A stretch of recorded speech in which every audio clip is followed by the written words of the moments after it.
श्रीमन्नारायण नारायण नारायण। बोलिए भागवत भगवान की जय। आप समस्त भक्त वृंदों को मेरा सादर प्रणाम। इस समय श्रीमद् भागवत महापुराण तृतीय स्कंद का 26वां अध्याय प्रस्तुत है।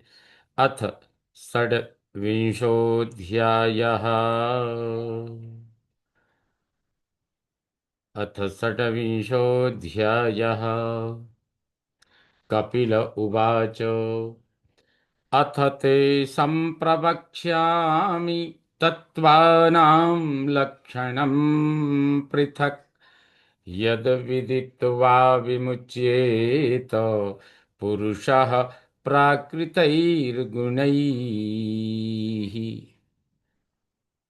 कपिल जी भगवान कहते हैं कि अथ ते तत्वानां पृथक लक्षणम संप्रवक्ष्यामि।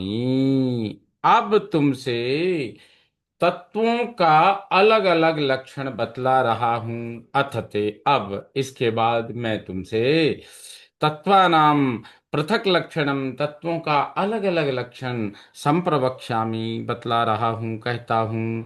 यद विदित्वा जिसे जानकर पुरुषः पुरुष प्राकृतैः गुणैः प्रकृति के गुणों से विमुच्य तो मुक्त हो जाता है, छूट जाता है। अर्थात कपिल जी कहते हैं कि अब मैं तुमसे तत्वों का अलग अलग लक्षण बतला रहा हूं, जिसे जानकर पुरुष प्रकृति के गुणों से छूट जाता है। ज्ञानम निःश्रेयसार्थाय पुरुषस्यात्मदर्शनम् यदाहुर्वर्णये तत्ते हृदय ग्रंथि विभेदनम्। हृदय ग्रंथि भेदनम, हृदय की मोह रूपी गांठ छेदन करने वाला। यत जो आत्मदर्शनम ज्ञानम, आत्मदर्शन रूप ज्ञान पुरुषस्य जीव के निश्रेयसार्थाय मोक्ष के लिए आहुहु वेदों में कहा गया है। तत्ते वह तुमसे वर्णये वर्णन करता हूं। अर्थात कपिल महाराज कहते हैं, कपिल भगवान कहते हैं कि हृदय की मोह रूपी गांठ छेदने वाला जो आत्मदर्शन रूप ज्ञान जीव के मोक्ष के लिए वेदों में कहा गया है, वही आत्मदर्शन रूप ज्ञान मैं तुमसे वर्णन करता हूं। अनादिरात्मा पुरुषो निर्गुणः प्रकृते परः प्रत्यग्धामा स्वयं ज्योतिर्विश्वं येन समन्वितम्। येन विश्वम समन्वितम, जिससे यह जगत व्याप्त है। आत्मा पुरुषः, वह आत्मा ही पुरुष है। निर्गुणः, वह निर्गुण। प्रकृते परः, प्रकृति से परे। प्रत्यक धामाः, अंतःकरण में स्थित। स्वयं ज्योति ही, स्वयं प्रकाश। अनादि ही, वह अनादि है। अर्थात कपिल भगवान कहते हैं जिससे यह जगत व्याप्त है, वह आत्मा ही पुरुष है। वह निर्गुण प्रकृति से परे अंतःकरण में स्थित स्वयं प्रकाश अनादि है। स एष प्रकृतिं सूक्ष्मां दैवीं गुणमयीं विभुः यदृच्छयैवोपगताम् अभ्यपद्यत लीलया। स एष विभु, उसी इस सर्वव्यापक ने यदृच्छया एव उपागताम, यदृच्छया एव उपगताम, अकस्मात ही समीप आई सूक्ष्माम देवीम अव्यक्त वैष्णवी गुणमयीम प्रकृतिम, त्रिगुणमयी प्रकृति को लीलया खेल में ही अभ्यपद्यत स्वीकार कर लिया। अर्थात उसी इस सर्वव्यापक ने अकस्मात ही समीप आई अव्यक्त वैष्णवी त्रिगुणमयी प्रकृति को खेल में ही स्वीकार कर लिया। गुणैर्विचित्रा सृजतीं स्वरूपा प्रकृतिं प्रजाः विलोक्य मुमुहे सद्यः स इह ज्ञानगुहया स इह ज्ञानगुहया विचित्राः गुणैः विचित्र गुणों द्वारा स्वरूपाः प्रजाः अपने समान त्रिगुणमयी प्रजा सृजतीम प्रकृतिम उत्पन्न करती हुई प्रकृति को ज्ञान गुहया ज्ञान को आच्छादित करने वाली थी।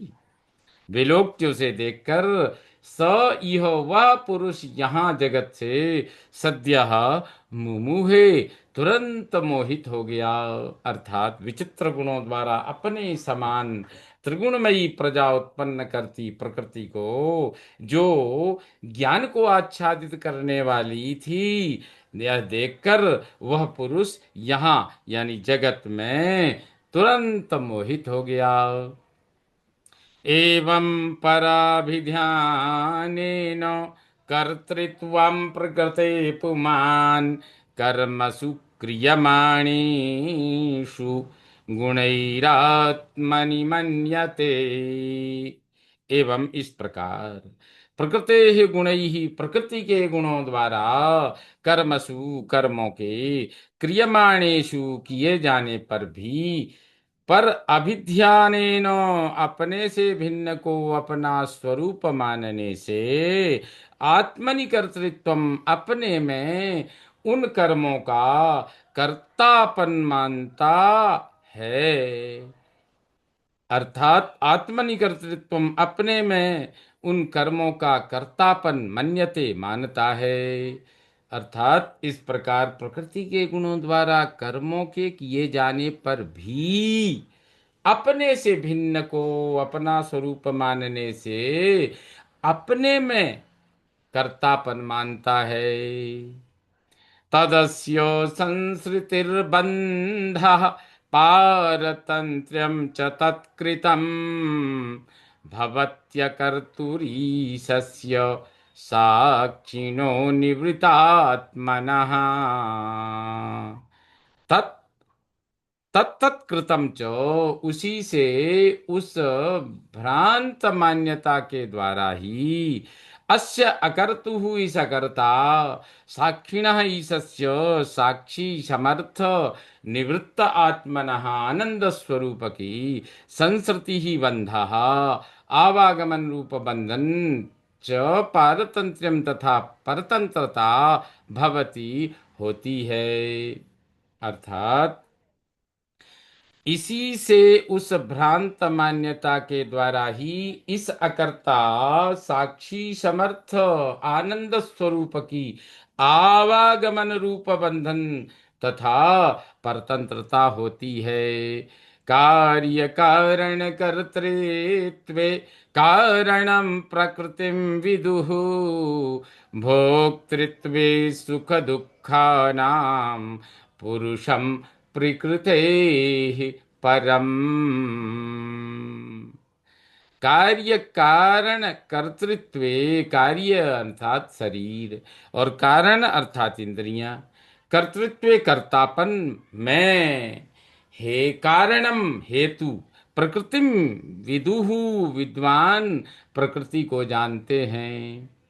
सुख दुखानाम सुख दुखों के भोक्तृत्वे भोक्तापन में कारण प्रकृते परम प्रकृति प्रकृति से परे रहने वाले पुरुषम पुरुष को जानते हैं। अर्थात कार्य कारण कर्तापन में कार्य हो गया शरीर इंद्रिय कारण होगा इंद्रिय तो शरीर और इंद्रिय ये कर्तापन में हेतु प्रकृति को जानते हैं। सुख दुखों के भोक्तापन में कारण प्रकृति से परे रहने वाले पुरुष को जानते हैं। अर्थात यहाँ विशेष यह भी है कि समस्त कार्य यानी जगत और उसकी क्रियाएं तथा उन कार्यों के कारण मूल तत्व आकाश आदि, तथा कर्तृत्व अर्थात उन कार्यों के घटित होने का हेतु है, उन कार्यों के घटित होने का हेतु, ये सब प्राकृतिक हैं। किंतु प्रकृति कैसी है? तो जड़ है, उसमें सुख दुख की अनुभूति नहीं है। किसी घटना या पदार्थ की उपस्थिति अनुपस्थिति से सुख या दुख पुरुष जीव को होता है, जो प्रकृति से परे है। इस प्रकार कपिल भगवान माता देवहूति को समझाते हुए कह रहे हैं। तो यहाँ माता देवहूति का प्रश्न है। देवहूति रुवाच प्रकृते पुरुषस्यापि लक्षणं पुरुषोत्तम ब्रूहि कारणयोरस्य सदसच्च यदात्मकम्। पुरुषोत्तम, हे पुरुष श्रेष्ठ कपिल भगवान जी, सत असत्य, कारण और कार्य। सत क्या है? कारण। असत क्या है? कार्य। तो इनके स्वरूप कार्य और कारण स्वरूप अस्य यत कारण यो, इस जगत के जो कारण हैं, उन प्रकृते पुरुषस्य अपि, उन प्रकृति और पुरुष का भी लक्षणम ब्रूहि, लक्षण बतलाइए। अर्थात देवहूति जी कहती हैं, हे प्रभु, हे पुरुषोत्तम, कारण और कार्य स्वरूप इस जगत के जो कारण हैं, उन प्रकृति और पुरुष का लक्षण बतलाइए। इस प्रकार कपिल जी पुनः उत्तर देते हुए कह रहे हैं। कपिल उवाचो यत्तत्र गुणमव्यक्तम् नित्यं सदसदात्मकम् प्रधानं प्रकृतिं प्राहुः अविशेषं विशेषवत्।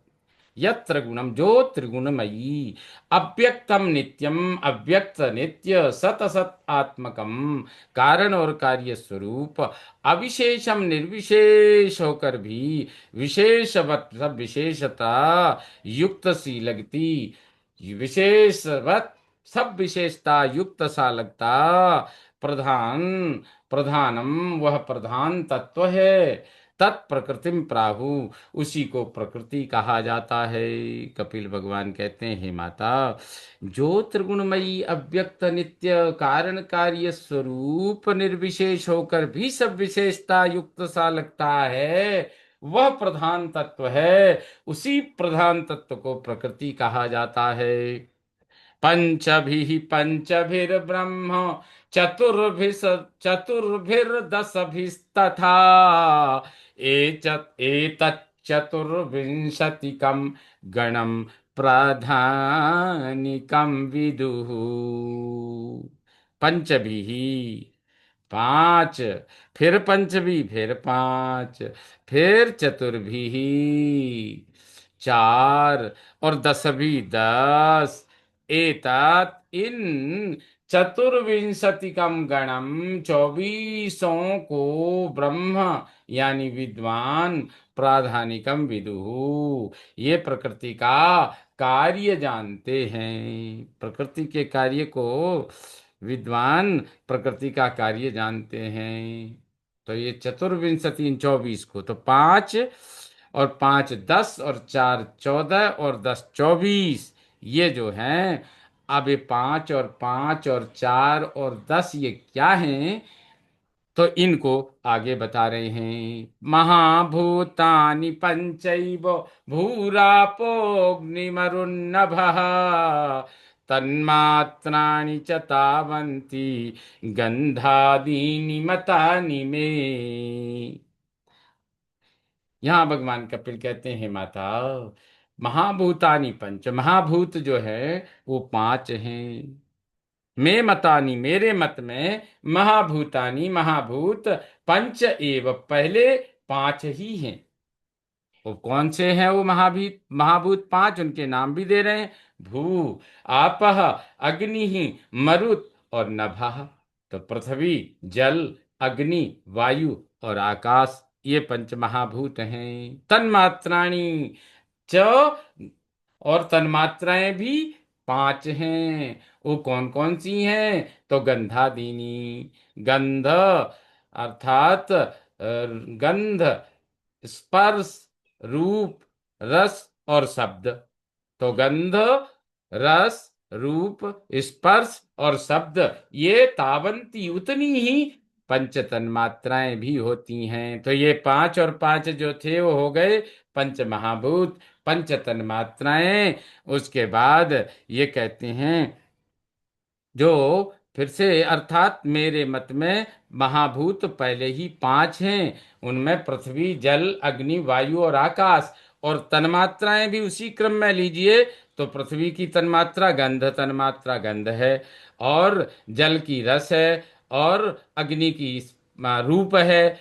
और वायु का स्पर्श तन्मात्रा है। और आकाश की शब्द तन्मात्रा है। तो इस तरह से पांच महाभूत और पंच तन्मात्राओं का वर्णन इस श्लोक में कर दिया है। अब आगे, इंद्रियाणि दशस्त्रोत्रम त्वग्रसन नासिका वाक्करौ चरणौ मेढ्रम पायुर्दशम उच्यते। इंद्रियाणि दस, इंद्रियां दस होती हैं। कौन कौन सी? तो श्रोत्र, त्वक, दृक, रसन और नासिका, यानी कान, त्वचा, नेत्र, रसना, नाक, ये आपकी पंच इंद्रियां हो गई। ये पांच ज्ञानेंद्रियां हो गई। और वाक, करऊ, चरणऊ, तो वाणी, हाथ, पैर, मेड्रम, लिंग तथा गुदा, ये पांच कर्मेंद्रियां हो गईं। ये दसम उच्यते, दसवीं कहा जाता है। ये दसम हो गई, दस ये हो गई आपकी। तो इस प्रकार से ये कहने का मतलब ये है कि इंद्रियां दस कौन कौन सी? पांच कर्मेंद्रियां और पांच ज्ञानेंद्रियां।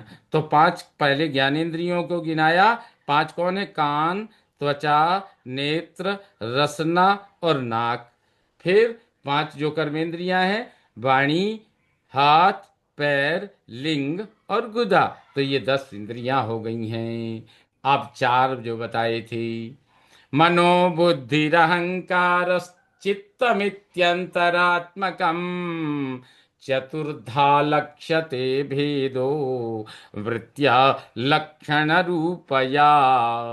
मन, मनः बुद्धि ही, अहंकार चित्तम, मन, बुद्धि, अहंकार और चित्त, इति अंतरात्मकम, ये अंतःकरण रूप हैं। ये चार हो गए। लक्षण रूप या विभिन्न लक्षणों वाला, वृत्तिया वृत्तियों से, चतुर्धा भेद, ये चार प्रकार के भेद लक्ष्यते पहचाने जाते हैं। तो ये चार भेद हो गए। इस प्रकार से अर्थात मन, बुद्धि, चित्त और अहंकार, ये आपके चार अलग से, ये विभिन्न लक्षण वाला वृत्तियों से ये चार प्रकार के भेद पहचाने जाते हैं।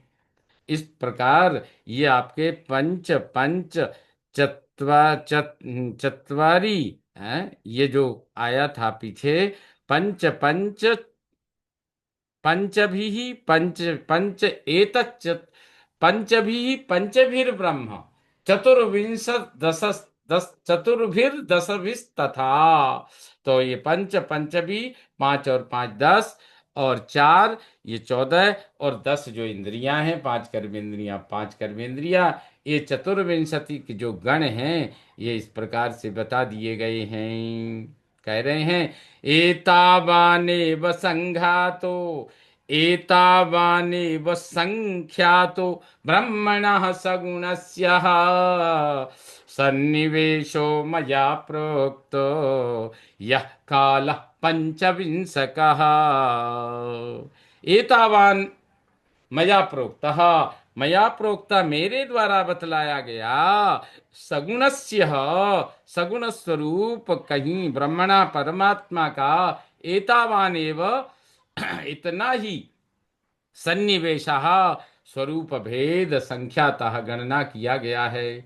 यह काल जो काल है पंचविंश कहा, वह 25वां तत्व जो काल है इस प्रकार से बताया गया है। अर्थात भगवान कपिल कहते हैं कि हे माते, मेरे द्वारा बतलाया गया सगुण स्वरूप कहीं परमात्मा का इतना ही स्वरूप भेद गणना किया गया है। स्वरूप भेद इस परमात्मा का इतना ही स्वरूप भेद गणना किया गया है। जो काल है वह 25वां तत्व है, वो 25वां तत्व स्वयं काल है।